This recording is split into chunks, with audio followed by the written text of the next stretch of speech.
നൊമ്പരമാവുകയാണ് 10ാം ക്ലാസ്സുകാരൻ ഷഹബാസിന്റെ മരണം. ഒരടിപിടിക്കും പോവാത്ത പാവം കുട്ടിയെന്നേ നാട്ടുകാർക്കും പറയാനുള്ളൂ.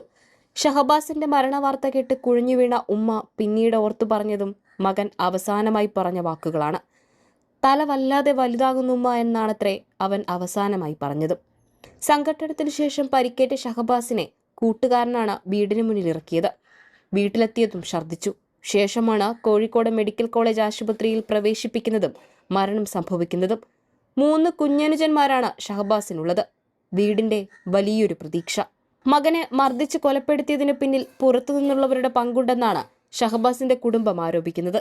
തന്റെ മകന് നീതി ലഭിക്കണം, പ്രതികൾക്ക് പരമാവധി ശിക്ഷ നൽകണം. പ്രതികളിൽ ഉന്നതരുടെ മക്കളും ഉൾപ്പെട്ടിട്ടുണ്ട്. രാഷ്ട്രീയ സ്വാധീനത്തിന് പോലീസ് വഴിപ്പെടരുത്.